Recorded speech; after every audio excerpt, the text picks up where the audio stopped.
politics. It's full of lightning rods, whether it's immigration, domestic spying, or political dynasties. The mere mention of a word or name can create a political firestorm. Maybe that's why Rand Paul is stoking the fire so early in the presidential season. He brings up Bill Clinton's name and misdeeds so often, it's almost like he's obsessed. You know what this does for independents?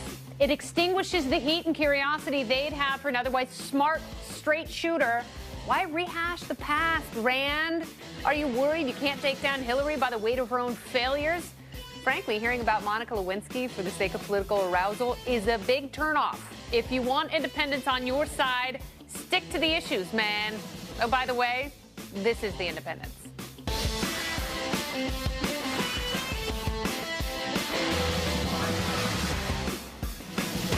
Hi there, I'm Kennedy. I will be your host this evening, normally joined by Reason Magazine editor-in-chief Matt Welch, but he is at his day job on the Reason cruise all week long. Haiti, Jamaica. Oh, I want to take you.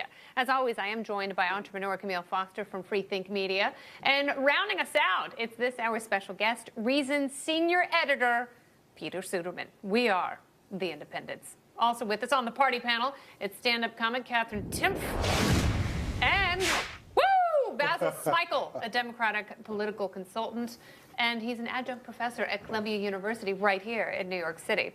The Obamacare employer mandate has been officially delayed, but meanwhile, the battle continues over the CBO report that Obamacare will lead to less people in the workforce. Liberal Congressman Keith Ellison defends it like this. What the Congressional Budget Office is saying is that we're going to discourage kids having to have latchkey. We're going to have parents being able to come home working reasonable hours. People are going to be able to retire. People might be able to actually cook dinner rather than have to order out and get some takeout. I mean, the fact is that if Americans could have more choices to open up a new business they've been wanting to start, this is a good thing. That is bat poop crazy. What is he talking about? It's great that people are leaving the workforce because they've got an entitlement. So now we're going to have fewer latchkey kids? What the hell kind of logic is this asshat working under? Forgive my language. I can't think of anything. I can't speak to the logic, but I can tell you a little bit about the numbers here. You know, it's especially galling that this is the line coming from Democrats, given how many people have dropped out of the labor force over the past couple of years. We are at record, not just unemployment, but people leaving the labor force. And so what the CBO said last week was that Obamacare was going to result in the loss of 2.5 million full-time equivalent jobs by 2024. And what that basically means is that people are going to choose not to work because Obamacare functions like a tax, and it's a tax that discourages work. And so that's what Obamacare is going to do. This is what the welfare state always does when it's means tested. And so this is a problem that is not just an Obamacare problem. It's a bigger problem that has to do with means tested welfare state. It happened with the stimulus. It happened with welfare. But we want means testing for programs like Social Security. Are you saying it's a bad thing for Obamacare? It's specifically a bad thing for Obamacare, and it's something that is going to slow our growth over the years. It's something that is going to be with us for a long time. CBO scored this for 10 years, and what they said was, well, we haven't looked at, what happens beyond that, but there are going to be lingering effects as we have a shrunken labor force over the next decade, 2 decades, 3 decades, and on and on. Do you think there's any positive way to spin the CBO report, Kmele? Well, I think they're trying their darndest at this point, and this is apparently the best argument that they can muster, that people will be able to spend more time with their families, moms will be able to spend more time with their kids if they are deciding not to work because they are being subsidized. No, if I spend more time with my kids, it's because I want to make that decision myself. Absolutely. I don't want the government or some government program to force me to make that decision. Hi, Katherine. Hi. Hi. So what do you think about this bag of wax? Basically, this is, as a young person, really upsetting. As a reporter at Campus Reform, too, I'm always talking to young students who are terrified they're not going to be able to find a job after college. So then they hear this, well, you know what? If you don't, you can always just have a bunch of babies. This is really, really scary. How is it supposed to make anybody feel better? Well, you have plenty of time to do other stuff with your no money at all. Yeah, how does not having enough money to get insurance somehow give you greater flexibility? Listen, I don't think. And when did Democrats become the family values party? It's always been family values. I don't think that's not what they're saying. I'll take one line from the CBO report that everybody seems to be ignoring: tremendous uncertainty. Uncertainty in these numbers. That's what they said. It's going to be extremely difficult to predict these 2.5 million people what they're actually doing and why they're coming out of the workforce. That's an upgrade from the 800,000. It's great if we can sit here and try to fill the void with certain predictions about what they'll do. But I think as much as you could be right, so could that member of Congress. But you know who wasn't right? Nancy Pelosi, when she said that 4 million jobs would be created within 10 years of Obamacare's passage, including 400,000 right away. But look, I mean, that is not only uncertainty, that's an outright lie. I acknowledge that there are serious problems with this bill, and there's been serious implementation problems with this bill. But let's also be clear that businesses have been trying to cut the amount of time that workers are working. They've been trying to take workers from full-time to part-time for the last 20 years to save money on health care. You know what Obamacare is going to do? This is not a function of the bill. Forcing employers to give every full-time employee, as long as you have 50 or more employees under you, that is forcing more people into part-time. Businesses have been doing that for the last 20 years they're going to keep doing it. I mean, if you think that's a problem. Is that a function of the bill when the bill is actually trying to get people health insurance? They're trying to give the opportunity for entrepreneurs to actually get coverage so they can be innovative and be creative. When did Democrats become the party of non-work? President Obama has talked nothing except jobs and job creation, and now he's promoting a bill, his signature piece of legislation, that is a job that the CBO says discourages work. Yes. Listen, Last question. You have. No, I will tell you, I have a problem with, not with the bill, but with the president in terms of that specific issue, signing onto a farm bill that reduces food stamps. I have a problem with that. Oh but my God, I do think, really? but I do think that Democrats have a lot in this bill that they could stick up for, because I do think it gives the opportunity for people to be more creative, if you want people more innovative, to actually go out and start small businesses, which a lot of young people are doing. Which a lot of young people are doing. Those are a lot of great intentions. We can all fill the void here, but they're just as because the government needs to step out of the way. If people are going to start small businesses and succeed, talk to small business owners. I'm a small business owner. Spend a day with someone who owns, I don't know, a snowboard company. All right, well, Rand Paul is on everyone's short list to run for president in 2016, but is he running against Bill Clinton? And why is he running his mouth about an old affair? In numerous interviews, he's mentioned Clinton's affair with Monica Lewinsky. Is this the only way the Kentucky senator feels he can break through and unite the fractured base? Katherine. I think it's a horrible thing to do, because Democrats have been very successful at painting Republicans as these birth control bandits. They're going to come in the night and steal your contraceptives. They don't want you to have any fun. And Republicans have done a great job of aiding Democrats with things like this. Absolutely. At this point, it makes it look like conservatives have nothing to say except for an ex-politician's 16-year-old affair. That's what you're going to bring up out of all the things going on right now with Obamacare, with the unemployment rate. You're going to talk about Bill Clinton's affair. Does it still work? I mean, Rand has such fantastically bad judgment on stuff like that. He keeps trotting out issues like this. He did exactly the same sort of thing when he went to Howard University and was talking to them about the debt that they all owe to black Republicans, and how Democrats were bad. Not black Republicans, but Republicans in general. He's done the same thing on Why'd you point to him? Unemployment insurance. I was pointing in this direction. Whoa. Unemployment insurance. He's talked about the minimum wage in the same sort of tone-deaf way. This is not the way that you attract people to yourself. And when you're a guy like Rand Paul, who happens to be good on so many different issues, focus on your strengths. Especially on issues dealing with personal liberty, civil liberties, and liberty in general. The drug war in general. He's been great. I want to get Peter to vote for a Democrat anyway. So.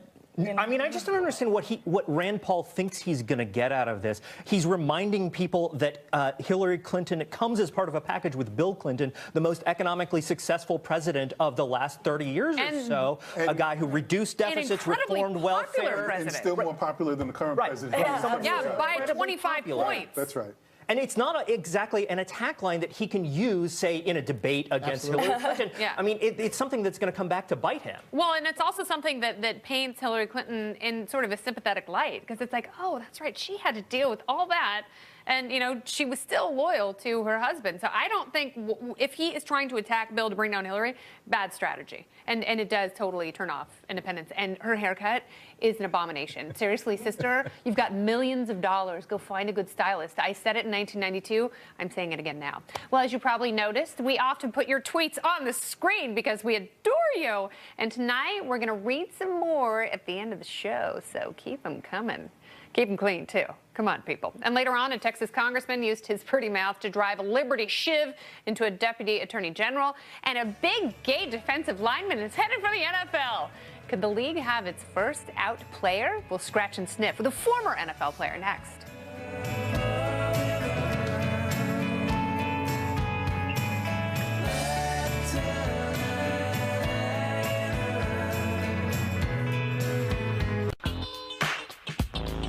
Speaking of fighting, cockfighting giraffes. It's a brutal world. It's the Independence. My mind is yours to enjoy the shining. I'm inclined to give more than just a piece of my mind and love. See, this is all to be above, yo. Right about now, my mind is yours and your mind is yours. For we gain over laws, for the accept, the reject, perfect, the defect. Turn up the rewind and turn down the eject. The point is, you're free.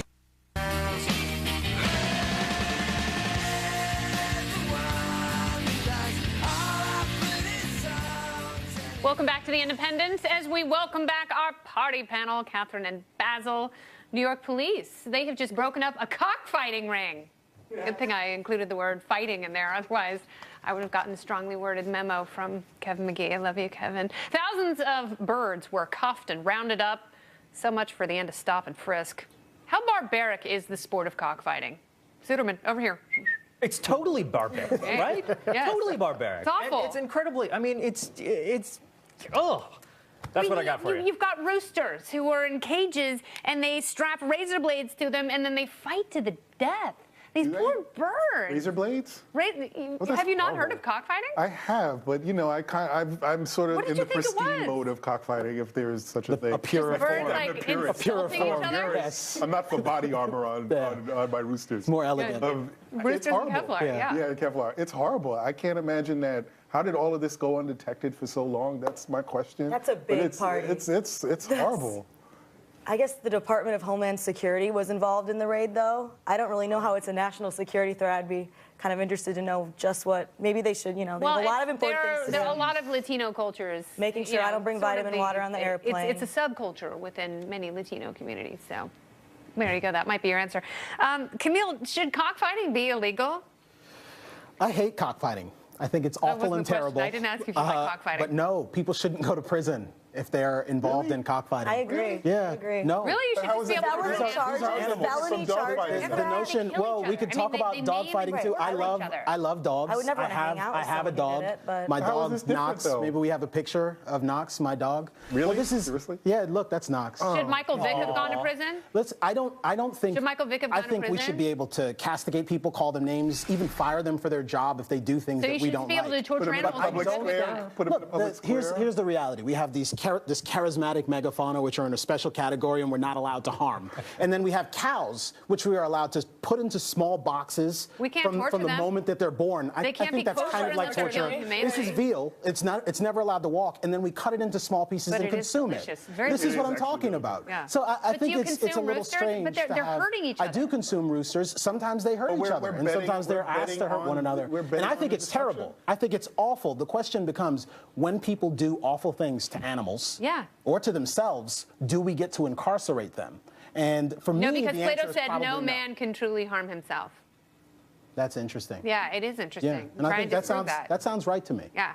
Except it's not. But you can harm an animal. You can harm and you can have animals harm each other. You can certainly harm an animal, but animals don't have rights the way people do, in which case, purist libertarian Kmele, and maybe we don't all agree on this, but I would say that I don't think it ought to be now, illegal. Peter Suderman, you're a pure libertarian. You are untainted by the outside world. I don't know if anybody could be as pure or libertarian as you. But look, isn't it possible that animals don't have the same rights as people do, but that humans have an obligation not just to animals, but to each other, not to take pleasure simply from cruelty? Right, and I would agree with all of that. The question that you have to, but the leap that I have to make is once I get from there is I'm going to lock people away who don't do what I like. I'm not saying 20 years. No, it's not a question of doing what you like. They're felonies. Purposely hurting an animal. I mean, you're inflicting pain on something that cannot defend itself. It's terrible. Then people who abuse children shouldn't be. That is not the same thing. Why is it not the same Children thing? are in fact people.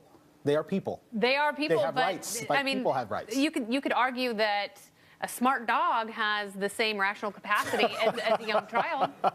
Perhaps. As a Perhaps he 3-year-old. has the same But rational capacity. in your world, but he's not a we can hurt dogs. Like, we're good. Like, Michael Vick, he's super I don't cool. want this to happen. I'm not suggesting that. You just And I'm don't want people suggesting locked that up for it. I'm suggesting that even in a world where it's illegal, it You should happens high-five anyways. people. I don't want that. I don't want to be a bad guy. I love dogs. I love my dog. Well, I feel bad.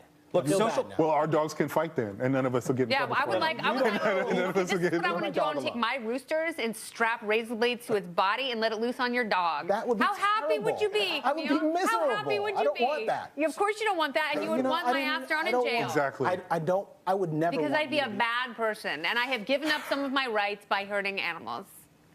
Ooh. Look, you're okay with social pressure. I am totally fine with that. But you're not okay with Throwing people in jail. collectively saying, Using which I mean, force. so if So you everybody want- says this person is awful and we should get rid of this person, we should, So we can put them in the town square Look, and throw tomatoes at them all day. I'm making a rather difficult argument. It's not the hardest argument in the world to make, but at the end of the day, for me, I want to apply the law consistently. We give these sorts of rights to people and children. So we can not just hurt to animals and have We do it. We eat no them. recourse at all. We consume them, and I'm not mad at you. But that's for the steak that we sustenance ate as earlier. opposed Can to I eat your entertainment. dog? Steak was delicious. Can I eat your dog? No, that's my Can dog. I eat your dog? Property. My property. My dog. I love him. Chattel. I love you, Knox. He's at home. He's not watching, but he's at home. Those roosters, they belong to I don't think me. you love your dog.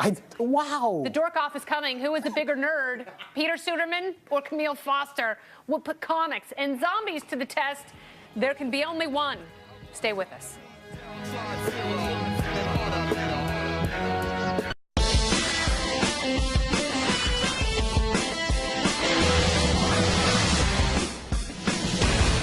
Woo! Welcome to the Independence After Hours, where we are shaking up hot conversations and drinks and topics and discussions that we just can't cover on the TV show because we can't use swear words, but we can here. We don't because we're classy, but we could. I'm just saying. Tonight we had a variety of interesting topics from Alan West and his fade top. Is that what you called it? Flat top. Yeah. It's a fade. Boxy. Yeah, flat top. A box. Yeah. The fade to the box. Yeah. Fade to the box. High and tight. Yeah. Is that coming back? That hairstyle? It's popular among the young folk, particularly if you're, I see a lot of college basketball players with it.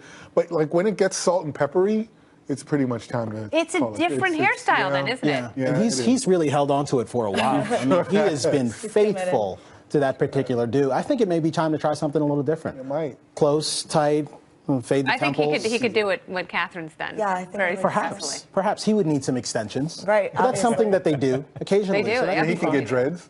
Yeah, dreads. He's not in office. Not too late to start. No, it's not anymore. Right. He can get dreads. Yep. A lot of street credibility, him. Lot That of guy. What do you think fuels his stance on immigration? Do you think he had a bad spring break in Mexico? I mean, I always look at the psychology, So- like what could possibly be motivating someone? Look, there's And there are a lot of people who, especially Republicans, who feel the way that he does about sealing up the border, protecting the country, English as the primary language in these United States. When you talk to the people, the base, the activists, the constituents who are pushing for this, what you hear a lot is just a lot of anxiety about the loss of Americanness, whatever that is, in this country that comes with bringing people in from another culture and from another country. And I suspect that that's a big part of it. It is different. It does, immigration does represent change, and it means that things will not be the same as they were 10 years ago and 10 years before that. I think that that's one of the good things about immigration, but it does, I think, understandably, I'm not saying this is crazy, understandably makes some people a little worried. I'm sorry, but I think you're absolutely right. And if you go back to if you read anything about 1700s, 1800s, when you had Italian immigrants and Irish immigrants, the vitriol coming from the quote native Americans that weren't Native American against these groups coming in was phenomenal. So it is cyclical. So you will see this with groups that come in, whether it's Mexican, whether it's Dominican, African. As you get these new waves of immigrants, you will continue to see the vitriol. But it's something our country I will tell you this, and this done. is something that I want to bring up, especially because President Francois Hollande is visiting from France, and they have very drastically different different immigration policies in France as they do in many other countries in the world. I mean, and they are almost overtly racist against Northern Africans and anyone who wears a burqa. Yeah, I was going to say, did they outlaw that? You can't wear that? No. Yeah. Yeah. Holland's dealing with similar issues. So, yeah, I mean, and again, going back to the earlier point, this is something that our country has dealt with for hundreds of years, but it makes us who we are. As we try to sort of define what it is to have this American culture is the amalgam of everybody's culture. And that has been the case since our founding. And I understand the concerns that some people have, but this is what our country was founded upon. That's what makes us different from everybody. Well, it's also. Do you know before you get into that, do you know what you, Kmele, and you, Basil, and I all have in common? We're the grandparents? Scottish grandfathers. Mine's the great-great. Mine's a great-great. Well, it's my great. But yeah, pretty close. Yeah. It's pretty much the same thing. Might be the same guy. Might be the same guy. Yeah, we could totally be related. Wow. You're my mom. Why? You're also my sister and my cousin. I don't know. I'm not your mom. Can I thank How dare you? That is a very naughty thing to say, and I'm going to put you in timeout if you bring that up again. Why do I get into trouble for that? Hi, Peter. Hi, I just wanted to thank your grandfathers for scotch. I think they wish they could have consumed it all before they met the eternal slumber, but what are you going to do? Reminds me of a great joke. These two Irish brothers were inseparable, and the O'Flanagan twins. And I do know those. When Jimmy O'Flanagan died, his brother said, I brought you the finest bottle of Irish whiskey. It's Jameson's, whatever. Do you mind if I'm going to pour it out over your grave? And he said, do you mind if I cycle it through my kidneys first? Oh, wait, he's dead. Yeah. I get it now. Well, he's dead, and he's going to drink it instead of just pouring it out. He's going to then tinkle. Right. Michael Sam, can we talk some more about him? Yeah. Yeah. What do you guys think? You were not part of that conversation. And also give us an update. Where'd you leave? Well, Michael Sam played for Mizzou, and he was the Southeastern Conference Defensive Player of the Year. He's good. He's not huge for the NFL. He's 6'2", 260. He's pretty good size. They say that he's a little inflexible to go pro. And, oftentimes the great college players, if they are hindered by size and agility and skill, don't do well in the NFL when they try and go pro. The draft is in May. He came out as gay. Right. So do you think that that a team will truly draft him? He'll get drafted. He may not get drafted as high as he might have without this. Yeah. So if he had withheld this information until, say, June. Yeah, I think, but I Although, interestingly, there's no way to know now. There's no way to know. The wonderful analysis that Kennedy just gave is the sort of thing that we would hear about any number of players, and they would be projected high, and then they go lower than expected. Happens all the time. And we'll never know now we'll never if know. everyone is able to overcome whatever biases they may have had. But I don't think, and they'll always suggest it was the other way. And I don't think it's a situation like Collins in the NBA. Jason Collins. Yeah. He was old. Yeah, but what I'm saying is that he was a marginal player. Yeah. So there are a lot of reasons why he's not working right now. Well, yeah, because he's 34 and maybe not that great. Right. And so, but there's some that automatically think that it's because he came out. I don't necessarily think that's the case there, and I don't think there's a similar situation here. I do think he will get drafted. I think it'll be in the first round. Yeah. And I think that his teammates will rally behind him. Chris Carr, who we spoke to, I'll get to you in 1 second. Chris Carr, who we spoke to, who played for most recently the New Orleans Saints. He has since retired from the league. He said that he thinks that the teams probably won't draft him that early because of the Tim Tebow factor. And the first thing I thought of when I heard the story was Manti Te'o, and he was the player for Notre Dame who had the fake girlfriend. Right. And he eventually went and played in a very quiet town, San Diego. I mean, they're still huge football fans. And he did well. And sort of erased the history there. And I think the same thing is going to be true here. But Tim Tebow, brought a tremendous amount of visibility and drama.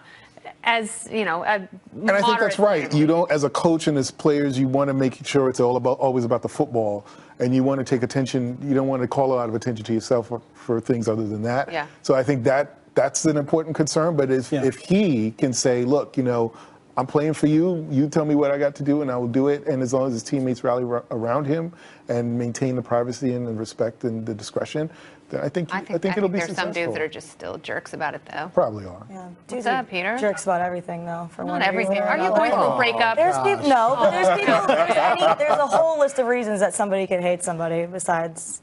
Gayness. Yeah. Yeah, but there are guys in the league who Oh, are of course. outspoken. Of course. Of course. In their vitriol, Oh, of their course. anti-homosexual banter. So you use that word too. I love that word. Vitriol? Vitriol? Yeah, I do too. Yeah, that's a good word. That's a good Yeah. one. Good word. Yep.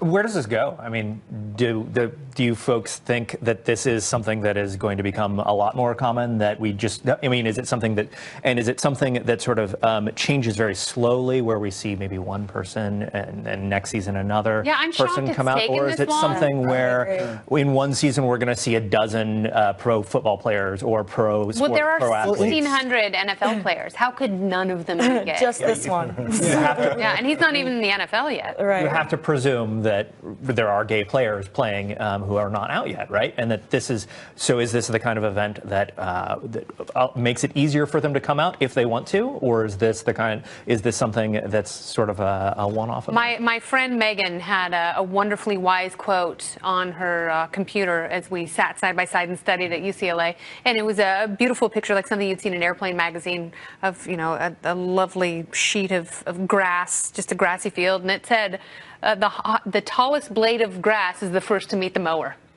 Which, was a way of saying, don't be too fantastic because you get your head chopped off. But it is true in this case that, the first person to stand up could be the one who is sacrificed.